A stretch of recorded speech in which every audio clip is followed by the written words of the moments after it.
There's supposed to be some music playing here, isn't there? Bear with me 1 second. Okay, let's go.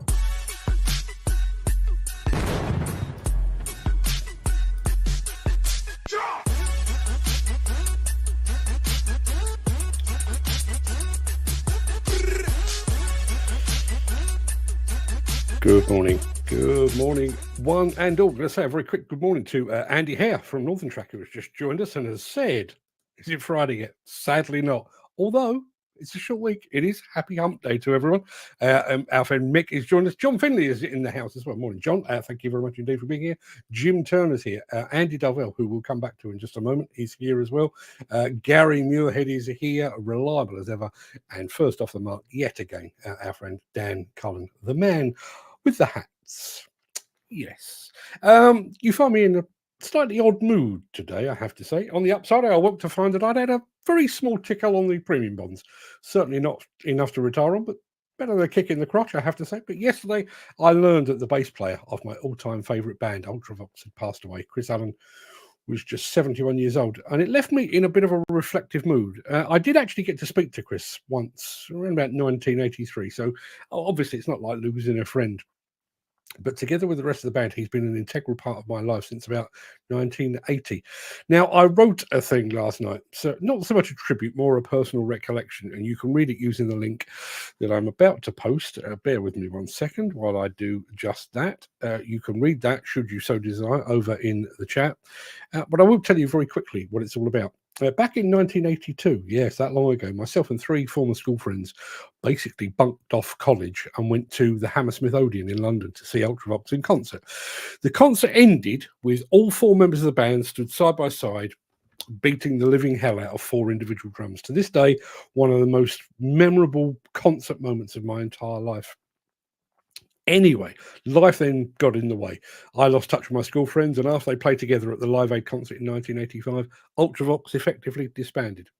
But in 2009, they reformed. Not only that, they returned to the same venue where I'd seen them 24 years previously. Once again, the show ended with all four members of the band playing the drums side by side. And when the house lights went up, I discovered I was sat about 4 seats away from one of the school friends with whom I'd attended that memorable gig way back in 1982. If you'd like to read the full story, it's got nothing to do with the industry whatsoever, but if you'd like to read it, you can do so using the link in the chat. If you're a member of our WhatsApp group, don't bother taking down the chat, the URL, because it's already there. You can have a read should you so desire. Just one final point before we crack on. We've got two sets of congratulations this morning.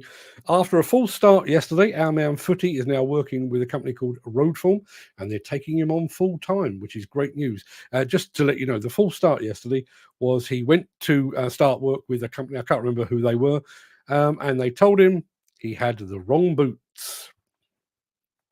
Yeah, apparently that's enough to stop you employing somebody. The wrong boots. Equally great news is that the marvelous Andy Dovell will soon be back precisely where he belongs, in the field of demolition.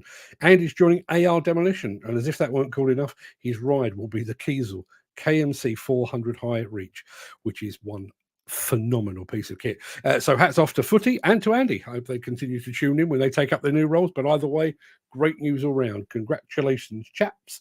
Now, I know the chat has been going on. What we got here? Chris Ford has just joined us. Ken Hatter has just joined us. And I will... there's somebody who's joined us over on LinkedIn, but I can't see who they are. And also going to say good morning to Steve Williamson. I will be pressing buttons and stuff in the background, but it is time to get the show on the road.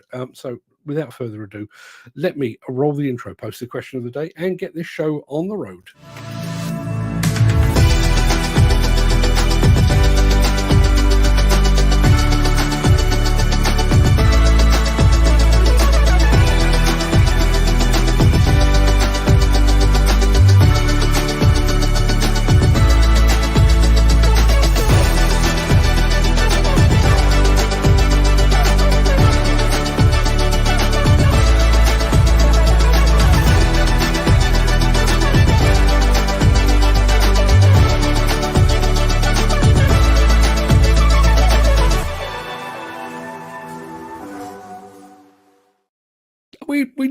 We do have a packed show for you today, but I do want to reflect very quickly on a couple of things. First and foremost, our friend Footy. I can't remember which way round this was, so you'll have to bear with me. He turned up with a pair of, authorised work boots, and I can't remember whether he's had the steel toe cap on the inside and they needed to be on the outside, or whether he's had them on the outside and they needed to be on the inside. Either way, he was prevented from working because he had the wrong boots. You'd think that would be a weird thing. Ken Hatcher, boy sent off site here for wearing the wrong colour high vis. Can we really afford that? Can we really afford to send people home for the wrong clothing? And I mean, I don't know which way round this is, but if you have a site where everybody's wearing yellow high vis, you'd think that somebody in orange would probably stand out, and vice versa as well. And just completing the circle on all these things, here's Steve Williamson. Morning all. 13-hour shifts these past couple of days. You think why? Yes, I do think why. So the bosses can look good. No morning break, no afternoon break. I love my job, but home at 9:30 at night and leave at 6 in the morning is a joke sometimes. Yeah. It is, which is precisely why I'm currently writing a long thing, basically, on how we've allowed all this to happen. How we've allowed all this to happen. And here's another point. Dan Cullen, thank you for this, Dan. Footy, wearing the wrong boots. He's in a machine. Does it make a difference? Does it? Bearing in mind, I mean, I wouldn't necessarily recommend it, but I've certainly seen lots of photographs of people I consider to be very, very good operators actually in the cab of their machine that they keep spick and span, and they're working in their socks, or they're working in slippers, or they're working in trainers just for comfort. They do have boots, but the boots basically are to get them from the machine back to, well, out of the site and back to their car, I guess. Exactly. It comes up later in the show, and I will highlight it. We've got, no, it's not later in the show. It's tomorrow's show, actually. I've got a video that I'll be playing for you tomorrow that is talking about the robotization of construction. And here's a stat. This is a stat from the video that I'll play you tomorrow. It took, and I've not checked this, but I'm taking the guy's word on this. It took 14 months to build the Empire State Building in New York. Now, bearing in mind the height of it, bearing in mind this was built in the 1930s, so we didn't have drones, we didn't have lasers, we didn't have GPS, we didn't have hydraulic equipment. That was hand built in 14 months. And the same guy that was talking about that has done the calculations and reckons that today we couldn't do it in under 5 years. How in God's name is that progress? We'll talk about that tomorrow. Steve actually says at 7 p.m. I stopped for a drink and a piss. Quite right. Phone went, what's wrong? Need to get this graded. That's when I lost it. Yeah, I don't blame you. Mick says, Steve, you're entitled to breaks. You are. That's unbelievable. He's only sitting in the cab. I'd love the safety method. Bet the style of boots is not in it. Now, I'd be very surprised if it is. Although, on the basis that we've had surveys that have discovered that flat laces are more safe than round laces. Who the hell knows? Steve Williamson says, shortage of workers, but go home because you have a certain colour high vis. UK is honestly shit. It's hard to argue with that. Dan Cullen also says you're entitled to 14 minutes a day break. Yes, I believe you are. Now, we've done the intro. One thing I didn't do, because I was all caught up in that, I didn't post the question of the day, so I will do that now. It is Wednesday, the 3rd of April. Welcome to the Breakfast Show. I am your host, Mark Anthony. In today's show, no bull. The Indians claim this is the world's best backhoe loader.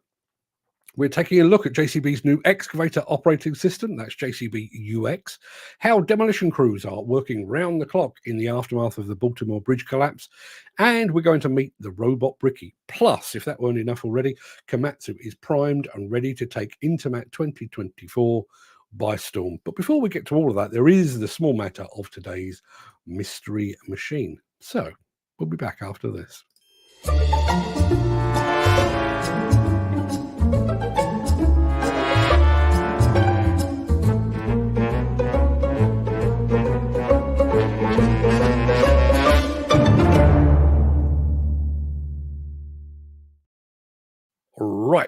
We will come to that in just a second, but we've got two sides of the same coin here. There is our friend Mick saying, no, that's not the one. That's the one.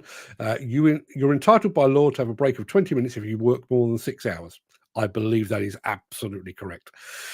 Steve Williams, on the other hand, who was that worker, says 13 hours, 20-minute break.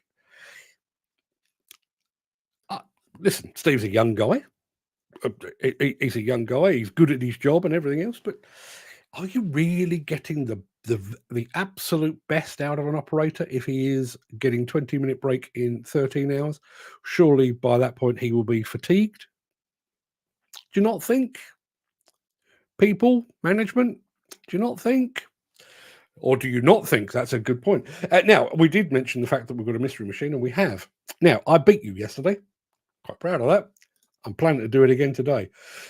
This one, again, I've made it hard because I don't want anybody just rushing in and getting it for straight away. So this is what you have to work with. Yes, I very kindly provided you with a bucket. Tells you everything you could possibly need to know, doesn't it? Or not. On the same subject, Steve says you can be the best, but it can take its toll. Then have to drive 1 hour and 20 minutes home. Yeah. How is that right? Mick says 45 minutes over a 9-hour period of work. Dead right. Dan Cullen is swooping in with his guess on the new the mystery machine. It is not a Doosan 6-tonner. It is not. No. We'll come back to that because we do need to crack on. So let me take that off the screen and let me give you a little bit of this.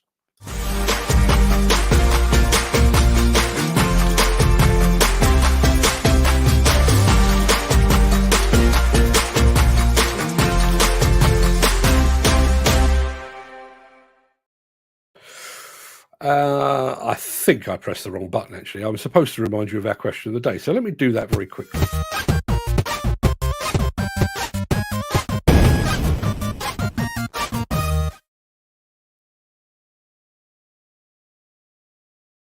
Yeah, I skipped over it, but our question of the day is quite simply this. What is the one thing that your parents nagged you about?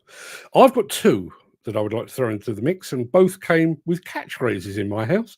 When I was about 16, my mum's favourite phrase was, "You treat this house like a hotel." I was always quite tempted to say it would have been a 1-star hotel because of the lousy levels of service, but I think that would have just made things worse. So I always left that one. But my dad wins because he used to say to me when I was about 16, 17, his favourite phrase was, "You arrange your life around pub hours." I mean, I can see his point, but I wasn't. I want to make this absolutely clear. I wasn't arranging my life around pub hours. I was arranging my life around friend hours. They just happened to be in the pub all the time with me. But what about you? What were you nagged about when you were younger? Let us know in the chat, and we'll come back to that after the show. Now, we've already done the intro, so I don't need to bother you with that anymore.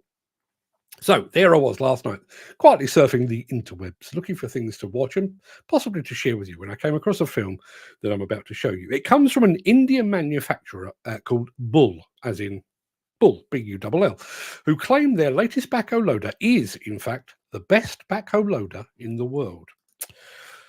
Well, I think we'll be the judge of that.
I don't know about you, but I felt like there was something wrong with that video.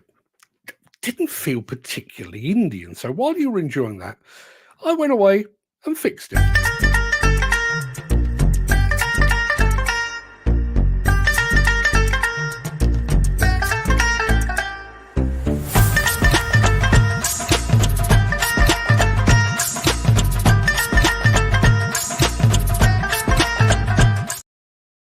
Yes, much better. Now, you'll have to forgive me right now because we had some fun with this last night. So, I thought that machine looked deli good indeed. Objections? I have none. Gets better. Now, if you would like to know more about that Dan Sackho loader, please dial your local dealer. If you do, please find out if it can be fitted with an alu attachment. That's it. I'm done with Indian backhoe loader puns. Having said that, we are off to Baltimore next. So, I'm just having fun here, people. Let's have some of this. If you are enjoying this episode, please consider supporting the show. You can leave us a tip at buymeacoffee.com/demolition news. Yeah, on the 26th of March, a ship ran into the Francis Scott Key Bridge in Baltimore, causing the bridge to collapse and killing several people in the process. If you hear that date, you will actually remember that I actually found out about the incident live here on air. I hadn't seen the news before I came on air, and you guys actually told me about it. So ever since then, obviously, I've been watching it, and ever since then, demolition crews have been busily working to reopen this important shipping route. And we have a bit of an update, so here we go. To the race to reopen the port of Baltimore as crews work around the clock to clear the wreckage from the bridge disaster. Our senior national correspondent, Terry Moran, is on the scene for us with the latest. Good morning to you, Terry. Good morning, Robin. This morning, that storm Ginger's talking about is sweeping over this harbor, making that work that these crews doing, that tough work, even tougher and riskier. This morning, demolition crews are working around the clock, now lifting portions of the ruined Francis Scott Key Bridge out of the water. It's slow, demanding, and difficult work. Highly trained teams lifted up above the wreckage from 2 crane barges, cutting the enormous snarl of steel trusses into smaller sections for removal. Maryland Governor Wes Moore says it's just the start of this urgent 24/7 operation, telling ABC's Ike Jachi workers are racing to open a channel to get tugboats closer to the wreckage to help clear it. You have to make sure we're protecting these first responders and these people who are working on it.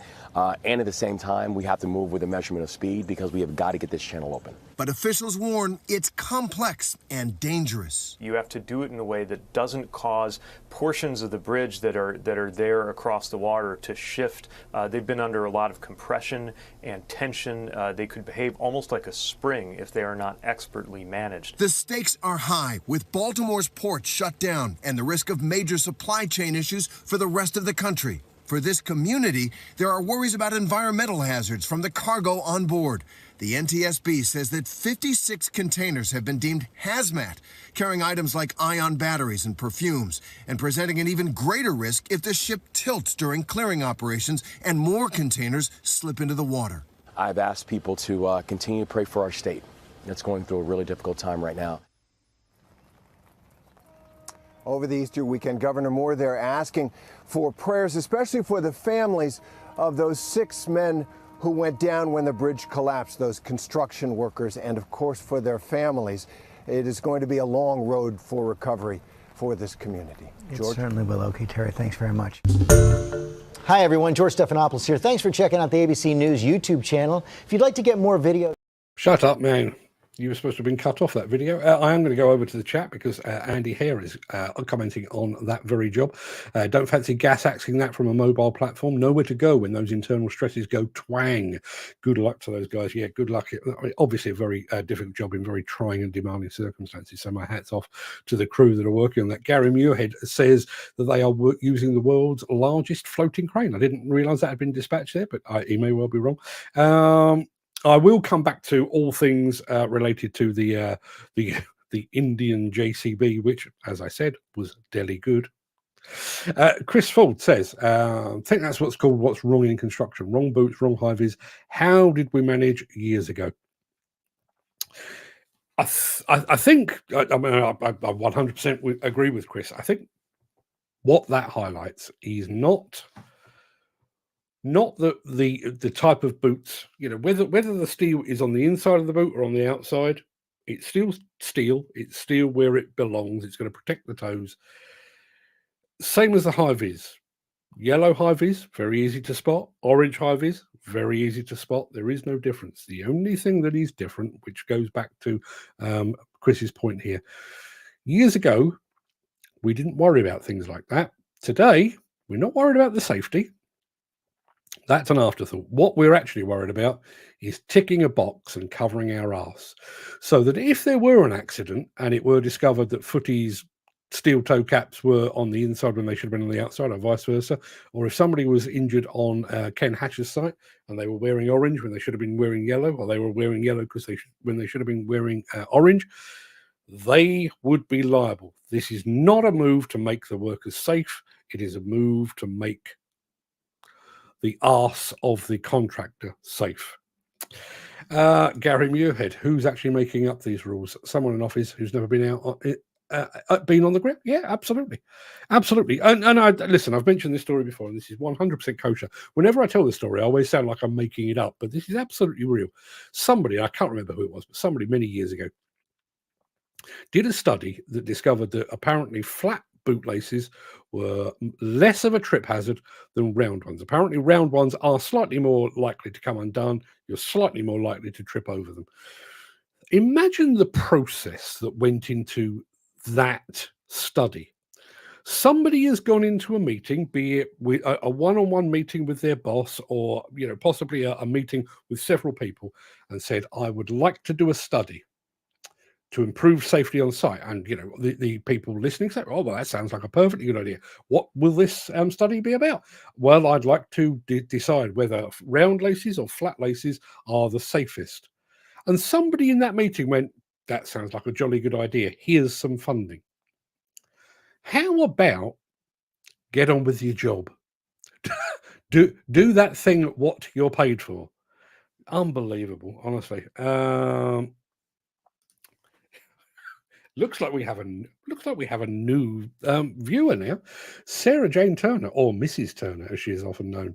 I can't believe I'm watching, but there's more chance of speaking to Jim Turner, as he's always on Do Not Disturb when your show is on. Sarah Jane, if there's anything you'd like to say to Jim, put it in the chat, and I'll send it off to him. Listen, if that's part of my public service, that's what I'll do. And there you are, Jim. Tin hat time, says Mick. Yeah, well done.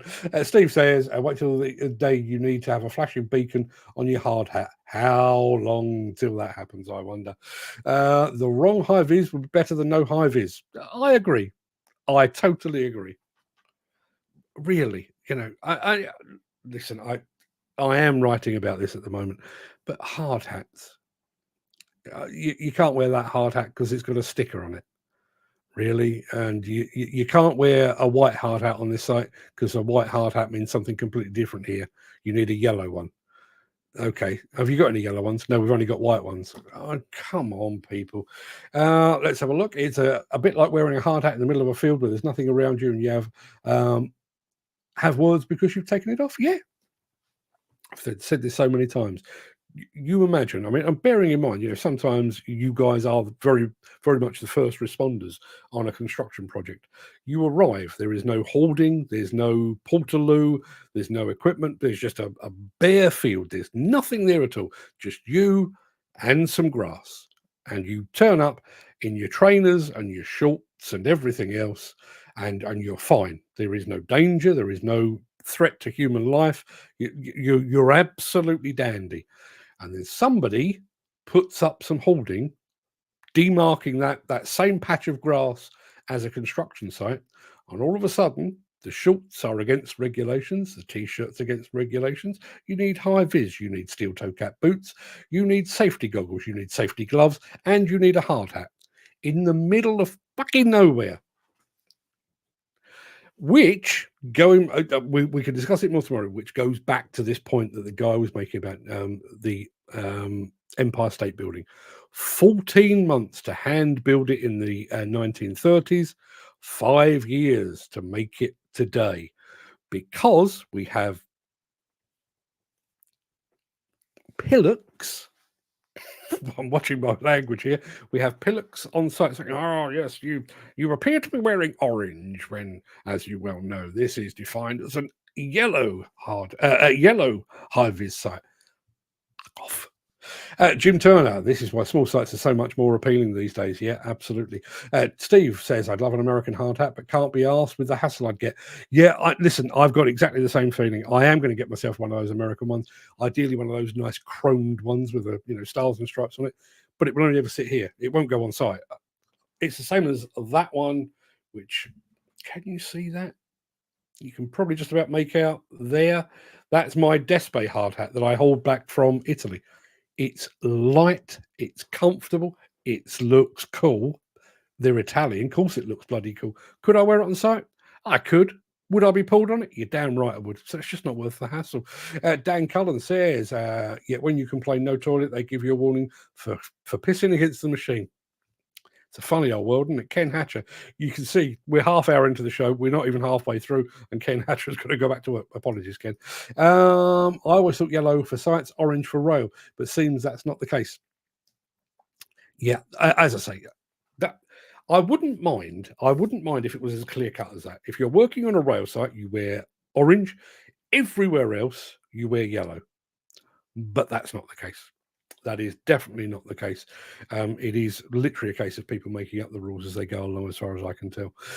So should we crack on? Oh, no, we can't crack on because I do need to show you our mystery machine. I've already shown you that, and because I missed it out last time, I'll give you a bit more, which is that, and I'll give you even more still. That's what you've got to work with. That's your mystery machine for today. I reckon I might just get this one past you and score my second victory. Oh, excuse me. My second victory of the week, because it's a little bit more obscure. I may have the comment that's just coming from Steve Williamson framed and hung on the wall. Dan Cullen saying O&K. It is not an O&K. I'll take that off the screen, but here is, and it's not a Samsung either. This is the one I wanted to highlight. Steve Williamson talking about taking a well-deserved pee break. I open the door, just flap it out and piss. Flap it out. Well done. Do you not have to park your machine in a certain way? I mean, you are up in the wilds of Scotland where it is always blowing a gale. Do you not have to angle your machine just to make sure that I can't believe we're talking about this. Dan Cullen says, "Is it a Link Belt 215? It's not a Link Belt 215. This is a machine that certainly was very, very present here in the UK. Not recently, but it was present in the UK. So keep trying on that because I've got to do this.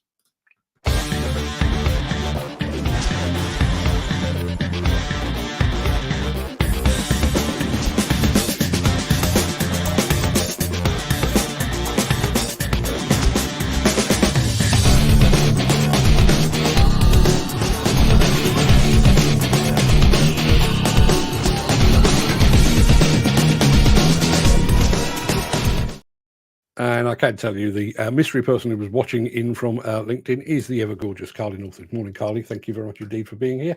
What we got here before we crack on. Gary Muirhead gets remarkably close, actually. He is going for a Daewoo Solar 130. It's not, but you're in the right ballpark. Dan Cullen saying Massey Ferguson. It is not one of those either. Let me take that off the screen. But Gary Muirhead, closest yet, I would say.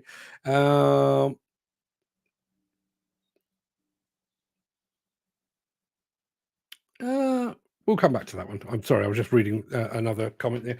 Lou Carnage just joined us over on Instagram as well. So good morning to Lou. Let me see. Where were we? Yes. You might recall in a previous film that we mentioned that JCB had unveiled a brand new operating system for its excavators. I saw it on the JCB 370X, and it's currently available also on the 220X. My guess is it will probably be rolled out across the whole of the X series family in due course. That operating system is called JCB UX, and it looks like this.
I'm with Dan Cullen on that. Hot, it is indeed.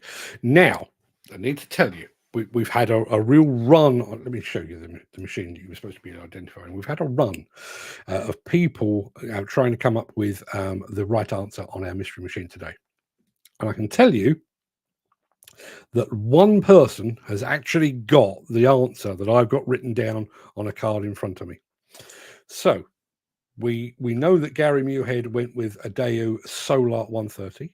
It is not. He then went with a Solar 220. Kind of. Dan Cullen says a Daewoo Solar 200. It is not one of those. Steve Williamson says a Daewoo 220. Kind of again. Chris Ford then said a Daewoo 220 VLC, which is so close to what is written on my card, you wouldn't believe it. However, the actual answer, Steve Williamson, it is a Daewoo 220 LCV. That is exactly what it is. That's what's written on my card. And just to prove it, let me take Steve off the thing there. There you are. A Daewoo, forerunner to the Doosan, which was a forerunner to the Devellon. I can't keep up. But that is the Doosan. Oh, no, it's not. It's the Daewoo 220 LC-V. Steve Williamson. On the money, sir. On the money. Certainly knows his excavators. I think we all enjoyed the JCB UX, but as Steve Williamson says, she's no Volvo, though. Andy Dalvell says, very nice cab, JCB. Yeah, they're actually doing a bit of a thing. If you go over to the JCB YouTube channel, they are actually saying it is the best office environment in the whole of JCB. And I have to say, having been in it, they're not wrong. They're not wrong. Ditch Digger has just joined us over on Instagram. Good morning to Ditch Digger. Thank you very much indeed for being here. We're still on this, are we? When it's windy, it's called pissing into the wind to get your own back. Okay, fair enough. Steve Williamson says, had that exact machine for a month, a long time ago. And I remember I was so excited to get on a big machine. Yeah. Isn't it weird? I was talking to somebody yesterday about high reach excavators. And I was dispatched, this would have been early 1990s, because by that point, I was freelance, but I'd been told about a demolition high reach machine working over near Hemel Hempstead, if I remember rightly, and it was a 15-meter height. And I came back to the office, 15 meters, virtually straight up, just a massive machine, massive, 15 meters. We're at 70 meters now. Crazy, absolutely crazy. So congratulations to Steve Williamson on getting our mystery machine. You've ruined my day because I thought I was going to get that one past you, but well done, sir. Let's have some of this. Since the finance bill came into effect in April, the construction industry has seen a surge of fuel thefts. The rising cost of living has placed an additional risk of theft by employees and contractors, as well as opportunistic thieves. By using diesel dye and placing warnings of its use, you are sending a clear message that this is your fuel.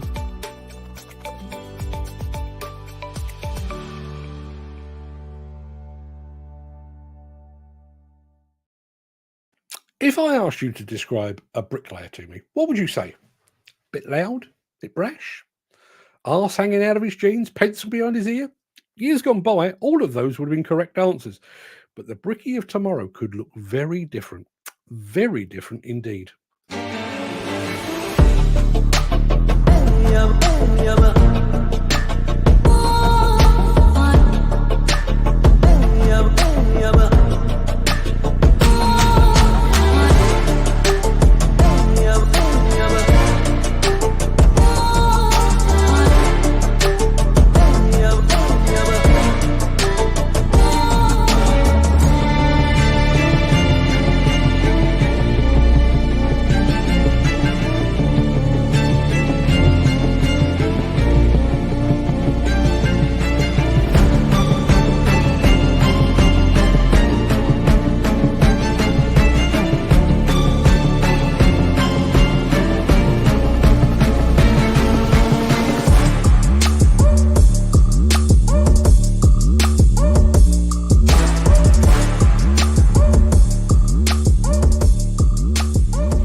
Is that the future? Imagine a brickie that wasn't constantly swearing at his apprentice and who didn't spend most of his time in the local cafe. We've got another film, I've promised you this, we've got another film tomorrow in which we take a closer look at the rise of construction robots. Tune in for that. We've had some more comments. Steve Williamson reckons he could be laying bricks using his gripper. I've seen him in operation. He's not lying. He probably could. We're going to go back one. How we ended up on the subject of taking a leak, I've no idea. But as our friend Mick says, I know a crane driver that not pee in a bottle. He fits a long hose down the side of the tower and a funnel next to the cab and a barrel at the bottom. Says it's healthier. Okay. Not sure when it's windy up there. I've got to say, really? Healthier? For who? I don't get it. Not sure I fancy either of those. Although I have to say that was one of the questions that I asked Tristan Mays first time I met him. How, if you're up in a tower crane, how do you go about doing your business? Not a pretty answer, I have to say. Chris Ford says the brick course lines didn't look over straight in that video. No, but early days, I would say. Does it do different bonds? It's a good question. I don't know the answer to that. Jim Turner enjoyed the tune, and as our friend Dan has just pointed out, yeah, that's more like Indian style music. It was a little bit. Yeah, I didn't put the music on that one. Andy Delville, going back to the subject of high reach excavators. Biggest high reach I've operated on 2 jobs was Messiah's Cat 385 with a 42-meter arm. That was big enough and no camera on the arm. It's a different game when you start working that high. Good fun though, and got to keep your wits about you. Somebody has left a comment, and I don't know whether they've left a comment on Twitter, YouTube, Facebook, or various Facebook pages. I don't know where they've left it, but it is clearly somebody that I've barred in the past because I've got a blank space where their comment is supposed to be. Whoever you are, if you were blocked before, you're still blocked, I'm afraid. Steve Williamson says, I can't wear shorts at work because I get done for flashing. Just can't get shorts long enough. Lucky old Mrs. Williamson, eh? Do you have the full-length kilt as well? Or do you just go for the tucking in the... I was going to say tucking in the socks. I can't believe we're talking about this. Please, let's move on. You people are terrible.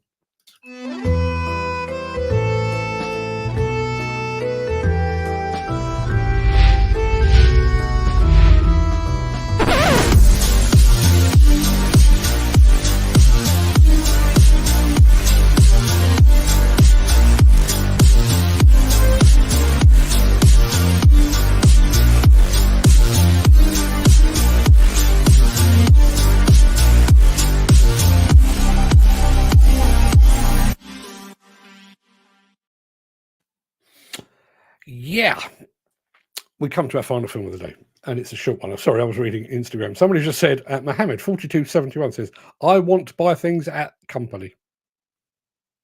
Go on then. Garvin at Mostly Diggers just joined us over on Instagram as well. Yes, our final film of the day. It's a short one, and it comes from the mighty Komatsu. It is titled, quite simply, Le Teaser, and this is looking ahead to just how they're planning to take Intermat by storm.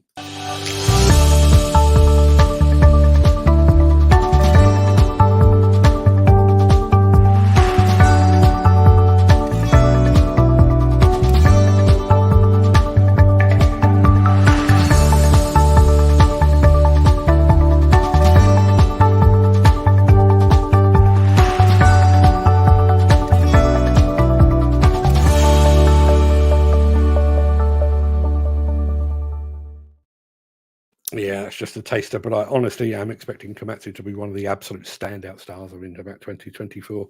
Going to go back to... Where do you people work? We've already had people being sent home for the wrong type of boots and the wrong type of high-vis. Steve wears his Mrs. skirt. I don't believe he does. I've seen guys do that in hot weather. Have you? Dan, who are these people that are turning up for work on a construction site wearing their wives' skirts? There are times quite regularly on this show when I feel like I've stepped into a parallel universe. I'm keen to know where to see these women tossing the bottles in the air at Intermat. The women tossing the bottles in the air were on the MB Crusher stand. There was at the last Intermat, there was a little kind of knot of attachments manufacturers. I think Trevi Benny were there. I think Mantavani Benny were there as well, but also MB Crusher, and they had the dancing girls doing the cocktails and the business. Yes, as it's not in safety method, we can't wear shorts. Can't wear shorts, but it's okay to turn up in your wife's skirt, is it? If that is the case, if that is actually the case, that would pretty much sum up the system that we have in the UK. Shorts, absolutely not. Bare legs, exposed, potential hazard. Oh, you're wearing a skirt. That's absolutely dandy. Unbelievable. Mick says, so long as the bottles don't come from a crane, don't worry. Yes, we'll move on from that. How we ended up talking about pee, God alone knows. I'm sure it wasn't my idea. That pretty much wraps up the main part of this morning show. I am going to roll the outro in just a second before leaping gazelle-like over into the chat to see what you're all saying today. I'm going to try and skip all of the comments relating to you spending a penny. If you can't stick around for that, then please stay safe, look after yourself, your family, your friends, and your colleagues, and I hope to see you again very soon. But if you do have the time and the inclination, I will be back with the Craic immediately after this final word from our key show sponsor, who, by sheer coincidence, MB Crusher. You know, the ones with the ladies throwing the bottles up in the air. Here they are.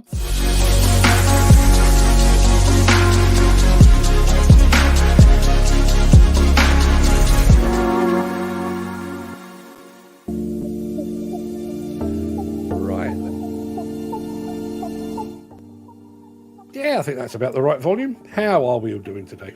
I hope you're all fit and well. Right, I'm going to go back to the beginning of the chat because, you know, that's what we do around these places. Dan Cullen was here at 9:58. Bit later than usual, actually, Dan, but still earlier than everybody else. Good morning, Dan. Thank you very much indeed for being here. Dan also says, like the pick. I don't know if anybody else is paying attention. I've got a bunch of AI generated images. I basically uploaded about 20 photographs of myself looking like, you know, this road crash here, and then said to AI, go make me look better, and it did. And I've got a bunch of images that I use as the thumbnails for the show on a daily basis. I was quite pleased with them. I thought they were very. I thought they were good fun. Let's put it like that. Showed them to my wife, and she said, "Do you really think you look like that?" Yeah, I did. Until she pointed out that wasn't the case. But yes, we've got plenty more of those to come. I went through a load of sort of sci-fi related ones a few months ago, and I'm now on to.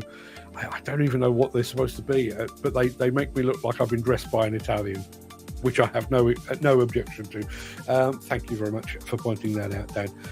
There is Dan again saying good morning to Mr. Muirhead. There's me saying good morning to Glenn Johnson. Where was Glenn? Glenn was here somewhere. I've said hello to him, so he must have been here somewhere.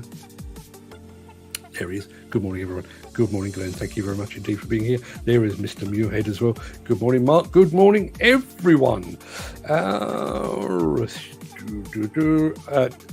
See, Andy Dalvell has actually got his own. One of the questions of the day that I've got in mind for some point is, what would be your entrance music? You know, if you could have to. These are the sort of things I think about when I'm not doing this. If you could have music play as you entered a room just to announce your arrival, I've always thought that. But Andy Dalvell has actually got his own way of saying good morning. Morning, and indeed morning. Yes, Jim Turner, somewhat briefer. Morning, Jim, as well. There's our friend Mick saying good morning, boys and girls. John Finley as well. Good morning, guys. Is it Friday yet, Andy? Here? No, it's not, but you have only got it 2 days to go, so it's closer than it normally is. Conversation going on without me, which is probably best. Good morning, John Finley, says Gary Muirhead. And there's John replying, Gary Muirhead, morning. Hope you're well, mate. I'm sure he is. He always is. That was our mystery guest, who, as it turns out, was Carly Northwood, watching over on LinkedIn, which sometimes shows me who's watching, sometimes chooses not to. On this occasion, not. And there's Gary Muirhead confirming. All good, mate. Hope. Thanks, Hope. You and the family's well. Yeah, indeed.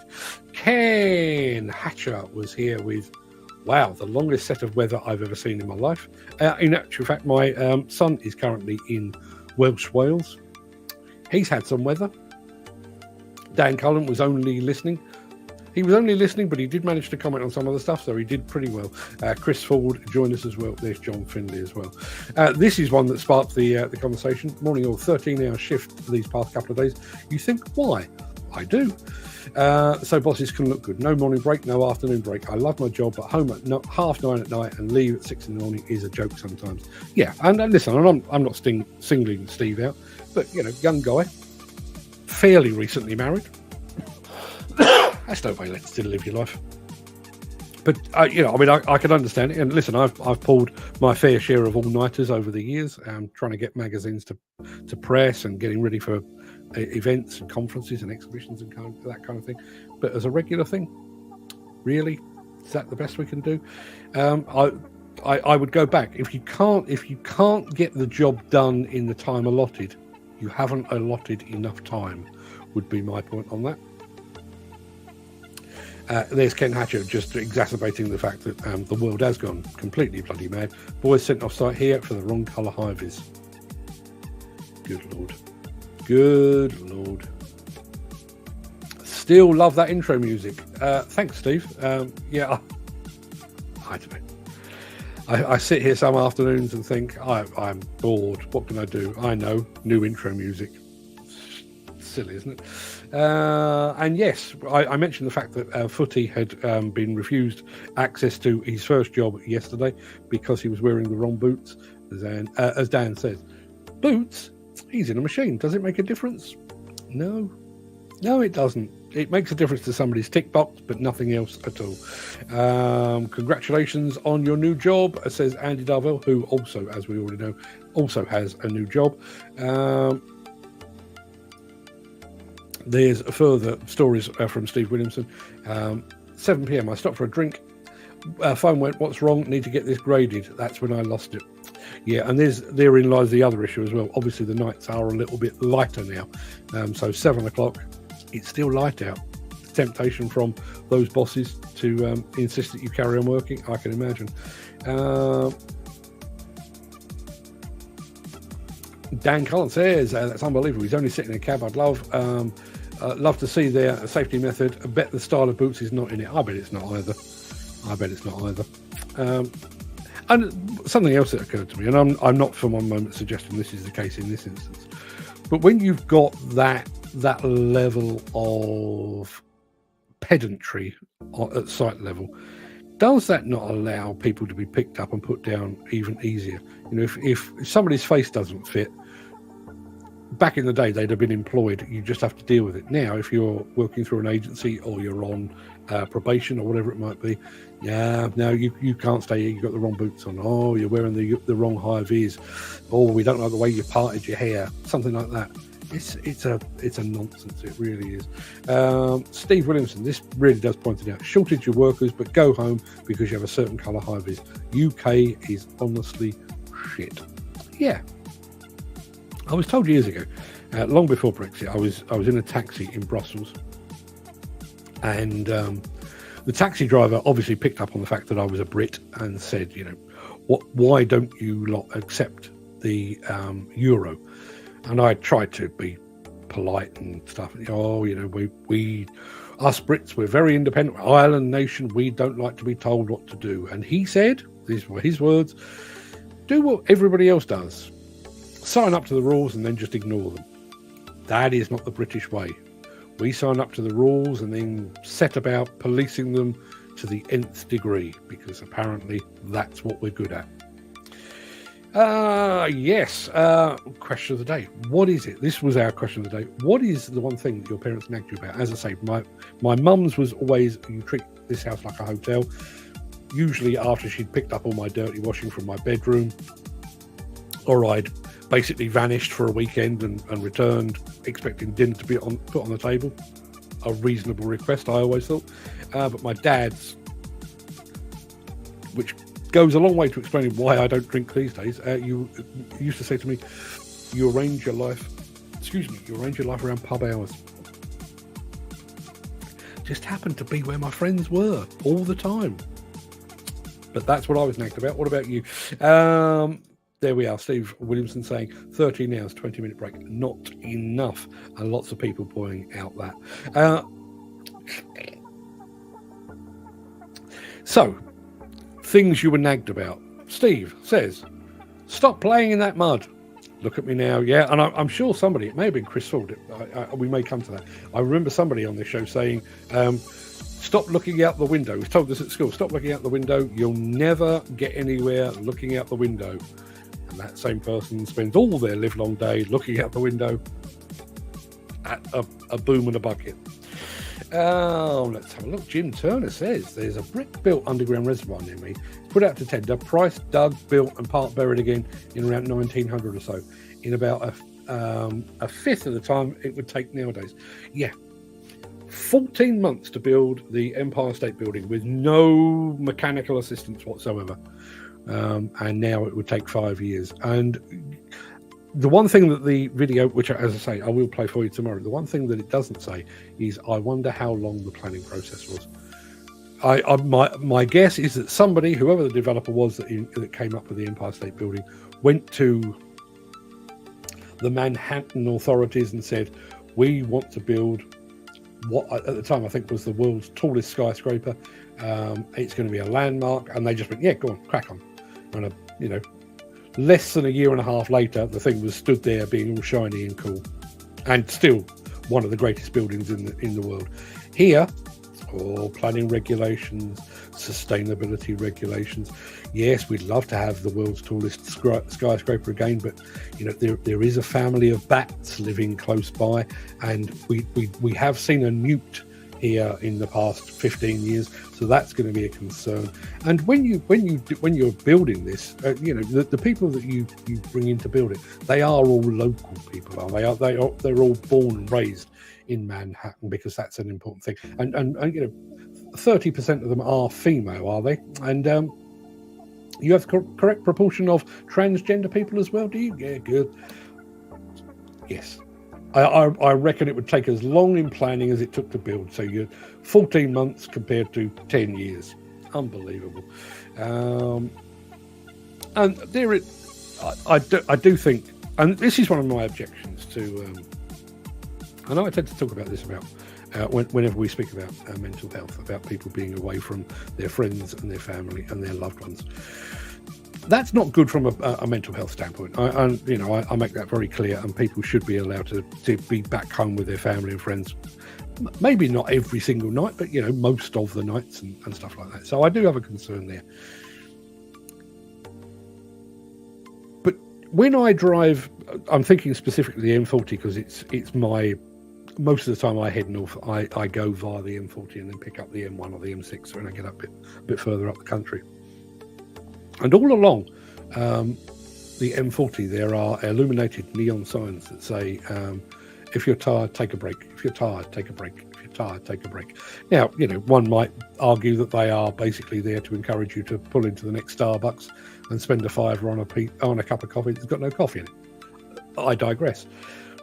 The fact is that operating machines and vehicles while you are tired or fatigued is not good practice. It is not safe, because your abilities will be impaired. If you've been watching this show for as long as some of the people here, you'll remember we actually did an interview with a guy from Caterpillar who works in their mining division, monitoring fatigue levels. So they've got a camera in the cab of a machine. So if somebody starts to blink a little bit longer than they should, or their head starts to rock from side to side, there's an alert that basically says somebody's falling asleep at the wheel. Now, obviously, that is over in the mining side of things. But in that interview, the guy from Caterpillar said that if you have a lack of sleep, you are as impaired as somebody that is drunk or high on drugs.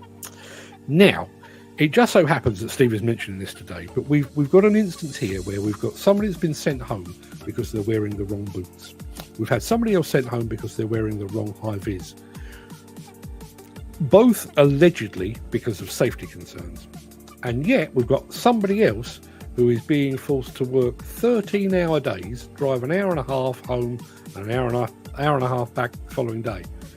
And that is considered safe practice, is it? Really?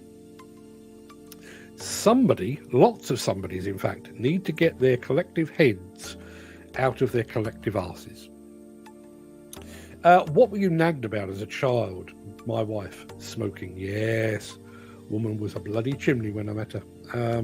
Thankfully not anymore. Goes through Nicorette chewing gum like a fiend, but she doesn't smoke anymore. But yes, she used to. Lifelong smoker. Glad that's over and done with. Guesses on our mystery machine. Lots of guesses. And there is footy. I did mention this, but I'm going to confirm it. I have a job with Roadform on the cards full time. Fantastic news as well. Mick says, question date. My old mum used to say, my home, my rules. Don't like it, then F off. Yeah, my mum used to say something very similar to that. I used to laugh a lot. I do remember, but the house that I lived in that had, it was a flat actually, but it had a set of stairs. So there was about 5 stairs up to a landing, and then you turned right and then went up another dozen steps to upstairs. And once I'd been giving my mum a bit of back chat because, well, as you can tell, it's kind of what I do. And she took her shoe off and she hit me. She hit me on the head with it. And I started laughing, and I ended up on the landing between the 2 flights of stairs. And the more I laughed, the more she hit me on the head with the shoe. And the more she hit me on the head with the shoe, the more I laughed. Feels like we were there forever. But yeah, that's how parenting used to be done. Don't like what your child's saying, beat them on the head with a shoe. May explain why I'm wearing a hat. May explain my brain function as well. Joe Brown Construction Company has just joined us over on Instagram as well. And they do seem to arrive around about this time. Just to let Joe Brown Construction, I'm not expecting you to get out of bed extra early to join us, but we start at 10. You always seem to arrive at 11. That's UK time, obviously. And I realise you're over in the States somewhere, but we've been at this for an hour already. Oh, the things you've missed. But thank you very much indeed for being here. Now, we mentioned the Indian backhoe loader, which was claimed to be the best backhoe loader in the world, and it is called the Bull. Dan Cullen says, bullshit. Joe Brown Construction, it is 6 a.m. in Philadelphia. Oh, cheesesteak for lunch. I'm sure I've mentioned that before. That's a fine thing. That's a Joe Brown Construction Company over in Philadelphia. I'm sure it's made many contributions to the greater good of the world, including your good selves. But the cheesesteak, the Philly cheesesteak. Yeah, thank you. And no, I don't. Honestly, I don't expect you to get up at 5 a.m. just to watch this nonsense. But thank you very much indeed for being here.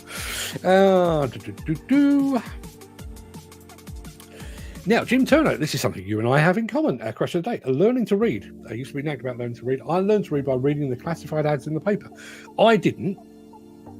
But when I went to school, and I started school at sort of 4.5 or something like that, but I could read, and I could read purely because I had effectively taught myself to read the newspaper to find out what time various TV shows were on.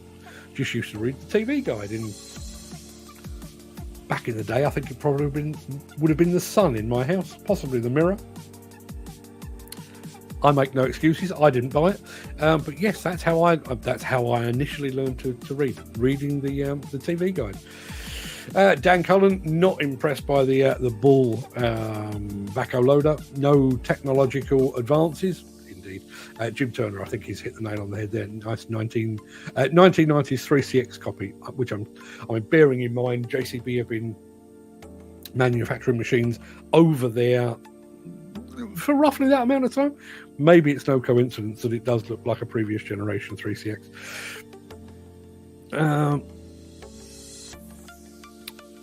Joe Brown Construction, yes sir, be awake. Sent 4 a.m. read blue permit for demo work. Indeed. Steve Williamson backing up what we just said. Looks like a JCB.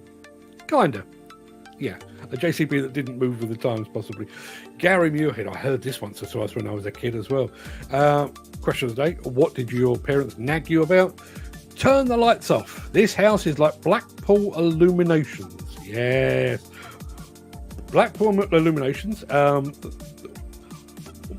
If I walked out of a room and didn't shut the door behind me, were you born in a barn? That was always an absolute winner. Yeah. Oh, there are so many. I'll come back with some more in just a moment. Now, Graham Footy Williams says, I've got a brand spanking new JCB. Fantastic stuff. What model are you riding around in, Footy? Let me know. Jim Turner, the extender dig is the only thing on the 3CX I'd change, as it needs to slide on the outside of the stick, not up the inside. Okay, yeah, I see where you are. That Baltimore job apparently is using the world's largest floating crane. I'm sure we've mentioned that here before, but I can't for the life of me remember why. There you are. I think that's what's called what's wrong in construction. Wrong boots, wrong high vis. How did we manage years ago? Yeah, well, I mean, the accident level back in the day was not great. When people were turning up for work in donkey jackets and flat caps and stuff. But, let me be absolutely clear. I'm all for safety and for protecting the well-being of our workers. But if you're getting your knickers in a twist about the colour of high-vis, but insisting that somebody works a 13-hour day without a break, you need to take a long, hard look in the mirror, and you need to give your head a bit of a wobble, people. Gary? No, Andy. Andy Hare says, don't fancy gas axing that from a mobile platform. That's the Baltimore Bridge. Nowhere to go when those internal stresses go twang. And twang they most certainly do. Yeah, seen that on lots of YouTube videos. See somebody bleeping over on LinkedIn. I can't for the life of me see who it was. I will pass on the message. Carly Northwood says, congrats to the guys with the new roles. Positive stuff indeed. Thanks for that, Carly. I'll pass on your best wishes. Joe Brown Construction says, I'm going to Maryland, Baltimore for demo work on Monday morning. How these things roll together, eh? I'm assuming you're not going to be working on the bridge. I would imagine they've probably got that tucked up.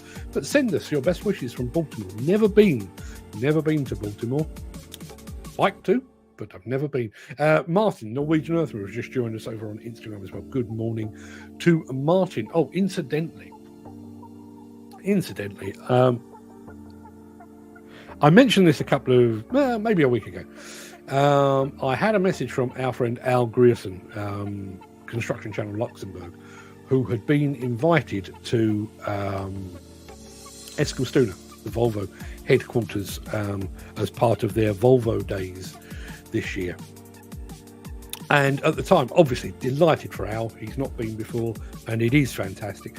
But there was, I'll be absolutely honest, there was a small pang of jealousy because I had received no such invitation. Now, I realise there's a lot of press, there's a lot of influencers and creators and stuff in the world, and I'm aware of that. And the fact that I'd been missed off the list this time, I was willing to take it. It just caused me a bit of discomfort. Lo and behold, turned on the computer this morning. Not only have I been invited, I'm going to be there at the same time as Al. Yeah, me and Al are going to be in Eskilstuna at the same time, end of May. Joe Brown Construction just said they are actually going to be on the bridge. Send us some photos and video, they said. Please do. Please do. And I can't keep calling you Joe Brown Construction. Are you by any chance the actual Joe Brown, or are you somebody else within the company? Let me know. And Martin, Norwegian Earthmover, just said hi. Who's actually making up these rules? Someone in an office who's never been on the ground. Guaranteed. Guaranteed.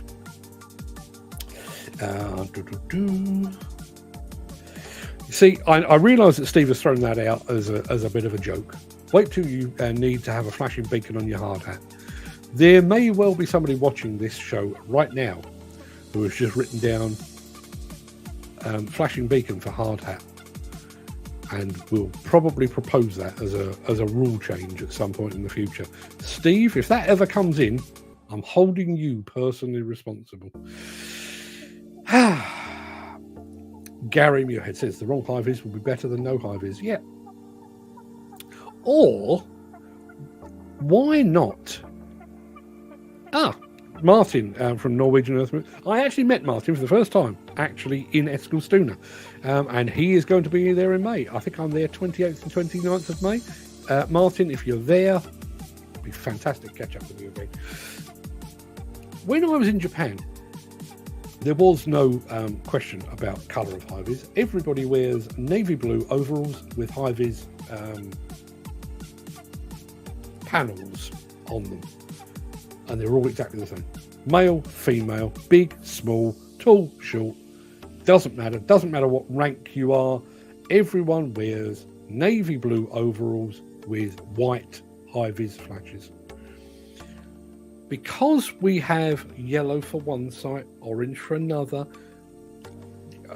because we have this plethora of rules, you can never, ever know. I mean, can I show you? Can I show you?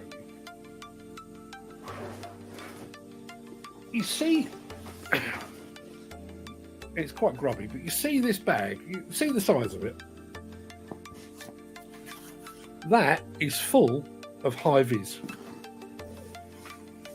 I've got yellow vests and orange vests. I've got yellow trousers and orange trousers. I've got yellow jackets and orange jackets. And now I've caught myself on the wiring, and I don't know what's going on.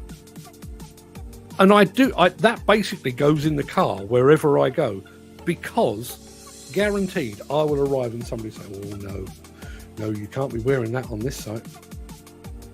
Wouldn't it just be easier to have a universal rule that says this is what demolition and construction workers wear henceforth? Just one rule, one size fits all. Yes, enough said about that. A bit like wearing a hard hat in the middle of a field where there's nothing around you, and you have words because you've taken it off. And I must admit, I was being particularly cocky. Not like me at all. I'd been on a demolition site, and we'd been filming it. We'd had the drone up and various other bits and pieces. But because the film was for us, for our YouTube channel, I wanted to sort of do a bit of a sign-off. So as I walked off the site, I was probably, 200 metres off the site, and I was walking into the car park. Now, there was an exclusion zone of about 20 metres, so I was about 180 metres outside that. So miles away. I took off my hard hat and I flipped it and caught it, which we then slowed it down to make it look, all cinematic and sexy and cool. At least in my head. We had complaints about that. You're setting a bad example taking off your hard hat on site. Well, A, I wasn't on site, I was in a car park, and B, to the best of my knowledge, demolition debris doesn't usually travel horizontally 180 metres outside the exclusion zone. Not in a high-reach situation. Maybe different if it had been an explosive job, in which case I probably wouldn't have done it. But really, context, people. It's just a nonsense. This is why small sites are so much more appealing nowadays. Listen, I remember talking to a couple of demolition guys at a do not so long ago, and they were basically saying they have basically shut up shop as far as the major contractors, the main contractors, what used to be sort of UK contractors group and is now the representatives of Build UK, just won't work with them. Too many rules, too many regulations, don't get paid on time, They bandy about retentions and withhold money and just make you jump through hoops. They've just gone, nah, sod it. Not going to do it anymore. I'm not having that anymore. And I don't blame them. Steve says, I'd love an American hard hat, but can't be asked with the hassle I'd get. And bearing in mind, this goes back to, goes back to the point that we had when we were talking about boots with footy.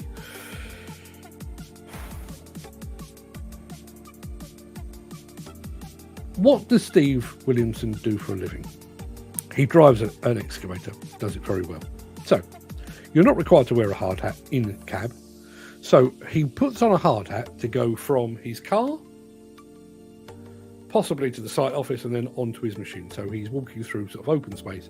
He gets in his machine, takes off his hard hat, sticks it behind him, and cracks on with his day. You might think that if he picked up one at the next Con Expo, an American style one with, you know, the all-round brim, maybe a bit of stars and stripes action going on, you'd think that that would be okay. But you just know full well that there will be an anorak stood there with a clipboard saying, "Ah, yes, you can't wear one of those. That is not regulation safety wear." Who's getting hurt here? Walking to a machine, at which point you take it off? Yes. When you complain no toilet, they give you a warning for pissing against the machine. The world has basically gone freaking mad, hasn't it?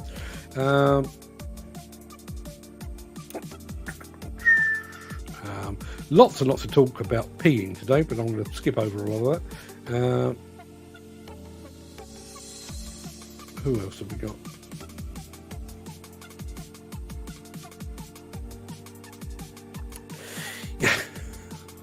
Now, listen, I've seen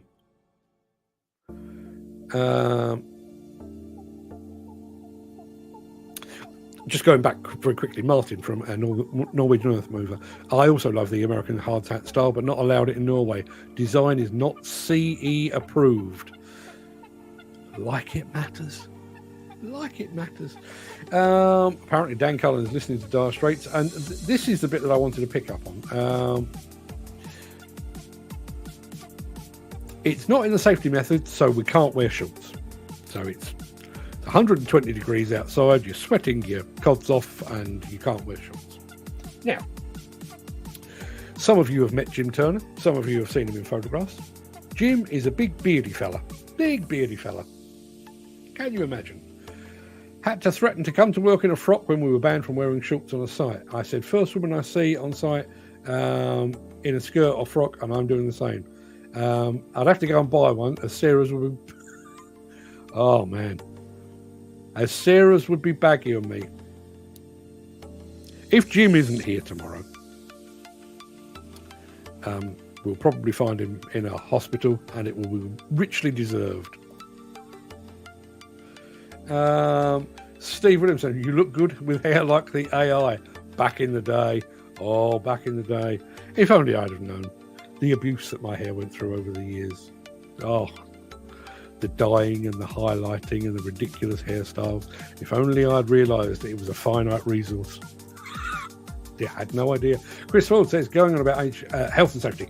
Most unreasonable crowd I worked for went tits up earlier this year. No tears shed. Let's have a look. Dan Cullen says, I get a 15-minute break in 10-hour day here in the quarry. Doesn't feel like enough to me. Doesn't feel like it enough. Mick says, many years ago, I was working on the M4 near Heathrow. We broke out a stretch of concrete and a firm came in to relay it. I think they were called Reginda. The blokes were wearing sarongs and they were laying concrete. Now, that was a sight to behold. I am going back a long, long time. But I do remember there was I can't remember the name of the company, but there was a company who went old school viral. This is long before the internet, and I know we featured them in Contract Journal. There was a family of Sikhs who had set up a little construction company, and on the side of their vans they had, you've tried the cowboys, Now try the Indians. I always thought that was fantastic. Norwegian Earth Mover says, more quarry people here. Hello, guys. Yeah, hello indeed. Anybody that's in a quarry, which Dan Cullen most certainly is. Yongzuk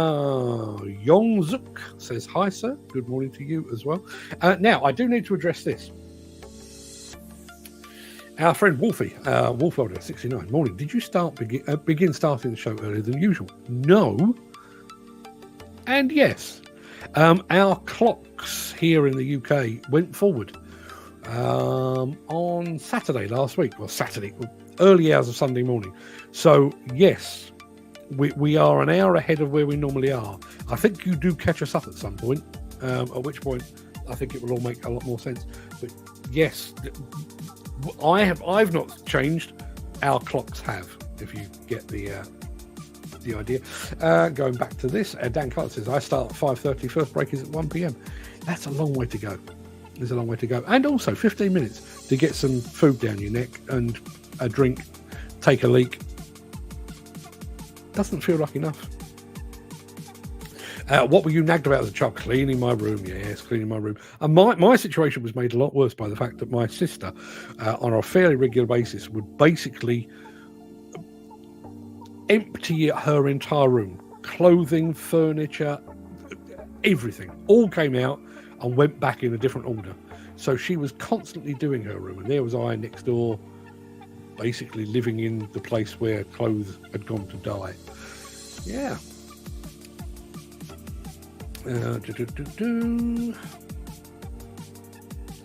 Bosses never consider travelling time to a site on top of hours worked, as that makes it a hazard. Yeah.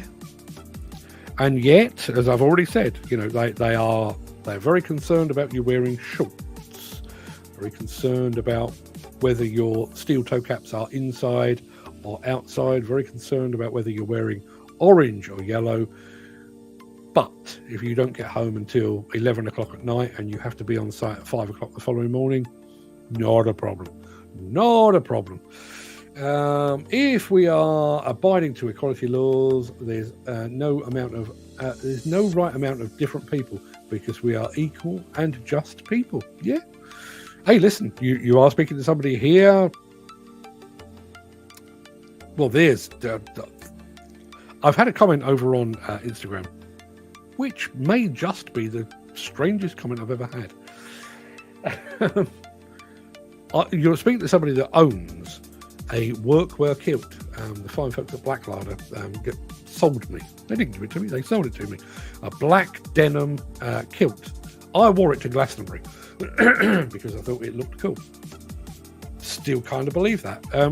But they exist. If you can't wear shorts, maybe that is the answer. I said I've had a slightly odd comment over on Instagram. I mentioned the fact that I'd said good morning to Yongzuk. He came back, or she came back, and said, I call you uncle. If you like, if you want to call me uncle, it's not the worst thing I've been called. It's weird, but it's not the strangest thing I've been called. I was traveling 2 hours to work and do a 10-hour shift. Not right. Not right at all. Chris Ford, there we are. The flip side, how many workers lost their lives building the Empire State Building? Stepping back to admire your work would not be an option. Those that died, I wonder what the cause was. And I don't suppose there was any investigations carried out at the time, as it was part and parcel of construction. Yeah, very true. Now, Demo Boys have just joined us over on Instagram. Good morning. Very early morning where you are. That's Jonathan Dowling. Hope you're well, Jonathan. Love how your little girl is coming on. Watching you over on Instagram and Facebook and all those places. Hope business is well. Hope the family is well. Thank you very much indeed for being here. That's all valid points. And listen, I realise it cuts both ways, but 14 months in the 30s to 5 years today, is that right? Can that really be right? Chris Ford, question of the day. Don't get your hair cut too short and don't be late. Don't get your hair cut too short. Mine was the other way around entirely. Entirely the other way around. Would you please, for the love of God, get your hair cut? I used to have hair down here. Yes, the 80s. It's a different time. Cheesesteak and leggings. Is Philadelphia known for leggings? Is it? I did not know. I'm well familiar with the cheesesteak, but I didn't know that. There is Carly Northwood saying congrats to the guys. That's Andy and Footy both getting congratulations from Carly. Question today, would you put that away? Still get told that from the watch. I'm moving on. Question 8. Close the door. Were you born in a barn? To which I'd say I was born in a hospital with swinging doors. Never got a reply. Yeah.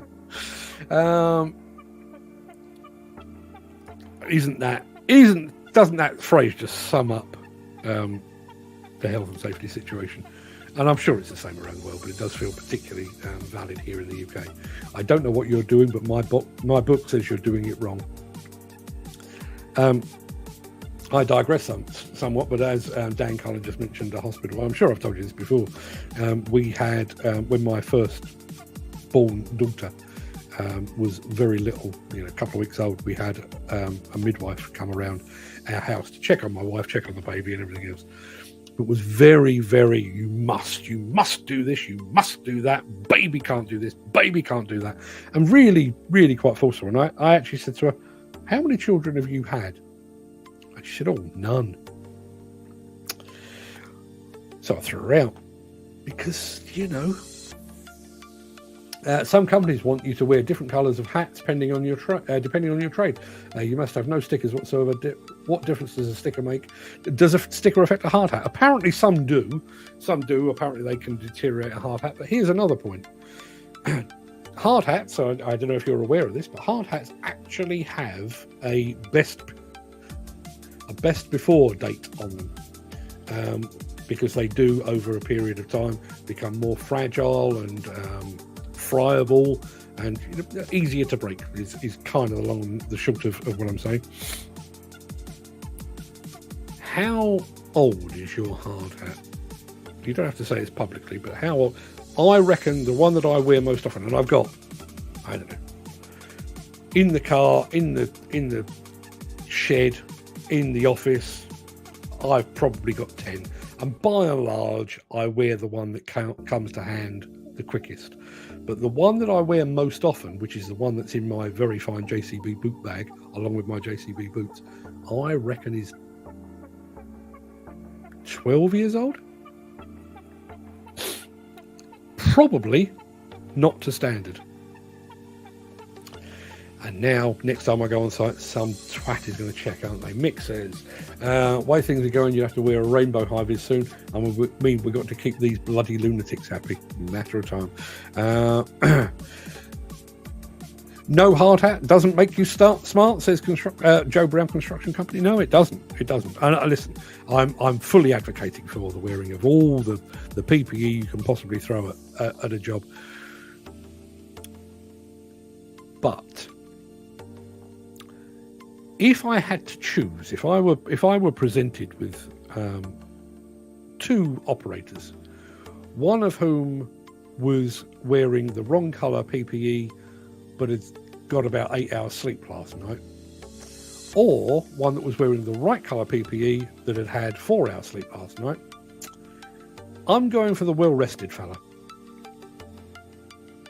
Joe Brown Construction. I'll send you photos and videos in a message from the workshop. Please do that. Please do that. Would love to feature them. Gary Muirhead. Orange high-vis is only used on railway industry because yellow and green are colours associated with signals on the railway network, and these colours are banned. Did not know that. I mean, I knew about the orange. Did not know that was the reason for it. Are you still doing the Friday join-in show? Yes. Hey, we're open to all comers here. Not a problem at all. Just remind me when Friday rolls around, and I'll open up the space where you can have a chat as you see fit. Dan Cullen says, wish you a speedy recovery, Jim. Yeah, well done. Honestly, one of the biggest never looked at expiry date on a hard hat. Anyone that say they do are speaking shut. Yeah, but there is. To be honest, I don't think they do a particularly good job of it. I mean, the hard hat that I wear regularly is a white, and the sell by date or the best before date is also in white, so it's not particularly easy to find, but it's there. Will Mr. Joe Brown be coming to the UK anytime? Joe Brown Construction, if you find yourself in the UK, well, obviously the coffees are on me, but Dan Cullen would like to meet you. Come over. While you're there, bring Ricky Webb from East Coast Demolition with you. Nice fella. Love to have him in here in the UK. When are we starting this one? One-to-one crack session thing, Mark.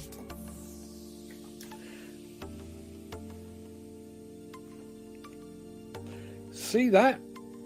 I'm holding up to the wrong camera. On there is the note to remind me to do just that. It is coming, I promise, just not quite yet. Mick says, good show, raised some good points. Speed in building years ago, health and safety bullshit now just shows why costs have gone up. Firms gone bust and the bane of all retention. It's a sad day, and I said it before, I'm fucking glad to be out of it.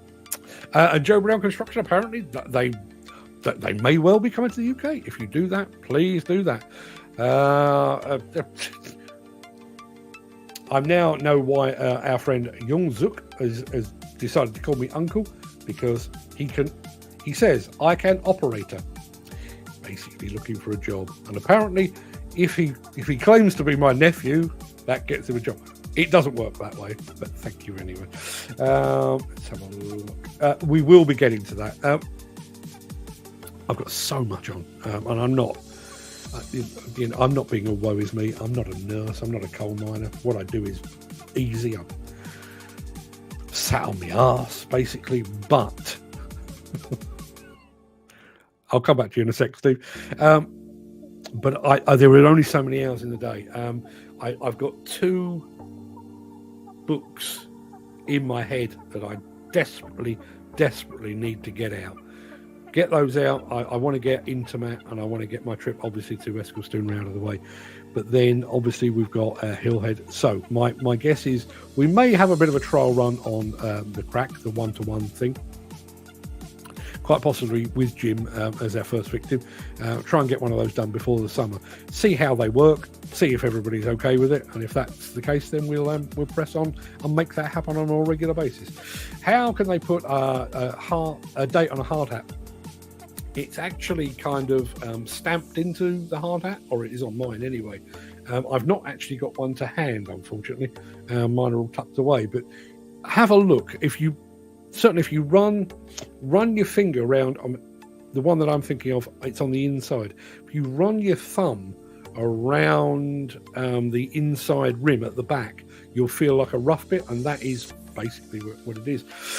Joe Brown Construction, white hard hat is a superintendent or supervisor over in the States. Yeah, hey, listen, we have hard hats that denote rank here, but no 2 sites are ever the same. It's a nonsense. Chris Rawls says, check my hard hat date regularly. It's never altered. It won't. Steve Williamson says, can I call you Daddy, Mark? Not weird at all.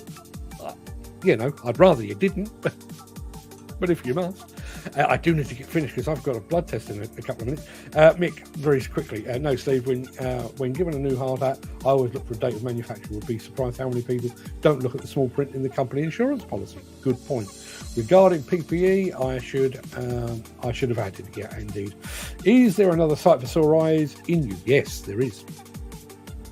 In actual fact, to say I've started work on it would be an exaggeration, but I have started to pull together the content. Martin, can I call you my nurse? I'd rather you didn't. I know you're a paramedic and this is a professional thing. I'd rather you didn't. I'd rather just Mark. That'd be better. We're all sat on our asses, Mark. It's great, isn't it? Yeah, it really is. And getting paid for it occasionally. My hard hat is 3 years out of date. Do I care? Nah. Quite right. Can I call you brother from another mother? Ultimately, you can call me what you like, but Mark's easier. Less letters. How can they say it's not applicable after such dates? As far as I know, nobody has done that. But if you speak to a hard hat manufacturer, which I've done in the past, apparently they do have like a best before date, after which you should really replace it. And you know, we're not really talking about a huge amount of money here, are we? So where's Batman? Yes, very quickly, and seriously, I've got a blood test in about 15 minutes, so this is going to be my final comment of the day. Batman, the mayoral candidate, Shyam Batra,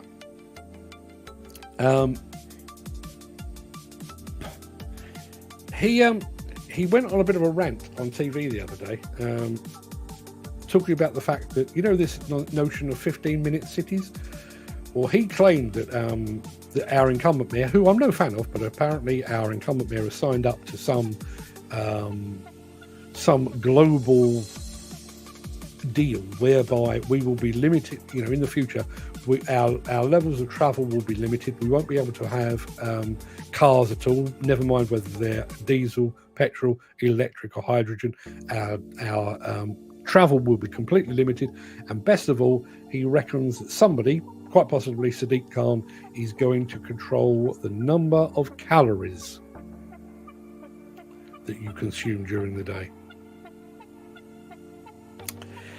Yeah. So, no, Batman's quite possibly solving crime and wearing his pants on the outside at the moment.